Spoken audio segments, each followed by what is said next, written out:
Good afternoon. I'm Father David. Thank you for joining me today for Disciple Time. Our focus today is the memorial of Saints Martha, Mary, and Lazarus. So the church gives a unique memorial today for these three saints all together. So these three people, according to Scripture, were all siblings of Bethany, a town, and are remembered not just for the interchange between like Martha and Mary when Jesus visited and Martha was very busy, but Mary wanted to kind of stay at Jesus' feet and listen and be in his presence. But also they are described as friends of Jesus, and of course Lazarus's resurrection is pivotal to the story. But I thought today we would focus on the home that these three people made together. I mean, it was a place of welcome. It was a place of love. It was a place of sorrow, a place of new births and change. And all this kind of models our own homes, right? So as I looked at this, I was kind of interested in Bethany. It just, the name stuck out to me. And Bethany, by the way, means house of figs. And so in the Bible, fig trees, and I'm going to show you one here, were symbolically linked in the parables and the stories to the spiritual health of Israel.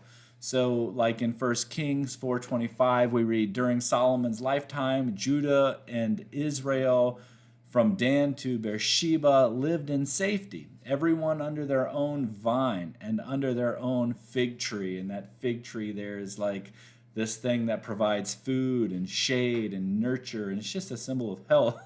So I find it interesting that we have these narratives about the need to gravitate towards Christ's presence, because if we continue to look at this, right, conversely, instead of being a tree of nourishment and safety, the fig tree, if it's barren and it's dying, can represent judgment and dissolution, right? So the prophet Jeremiah used the destruction of the fig tree to symbolize like oncoming doom of Israel.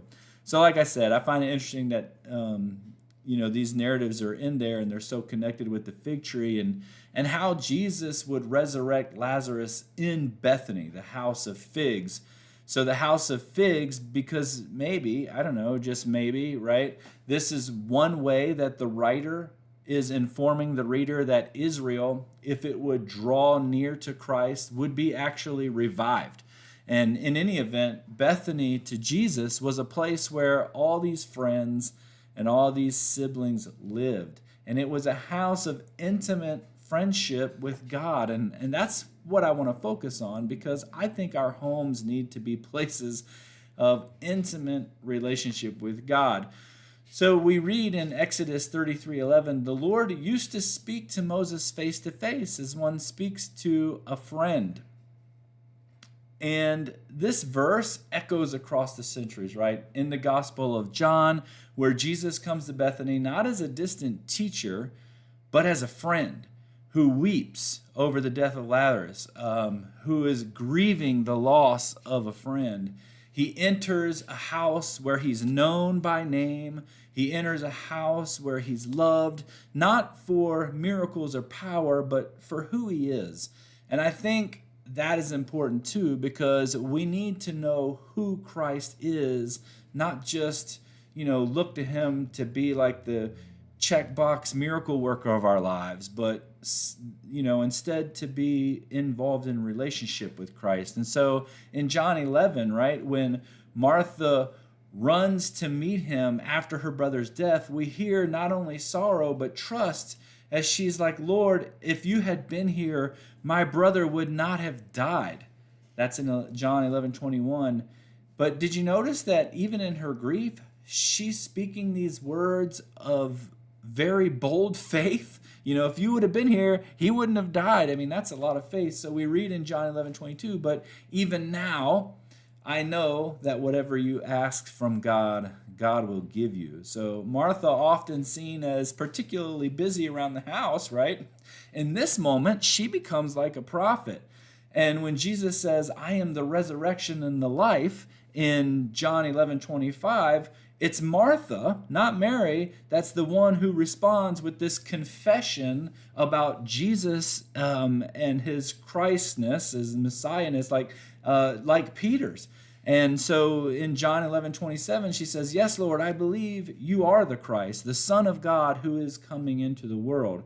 And so this house of Bethany, this friendship, is what God has always desired with Israel, mankind. And when Moses hears the name of the Lord proclaimed, a God merciful and gracious, abounding in steadfast love, there in Exodus 34:6, he responds again by saying, if now I have found favor in your sight, O Lord, I pray, let the Lord go with us.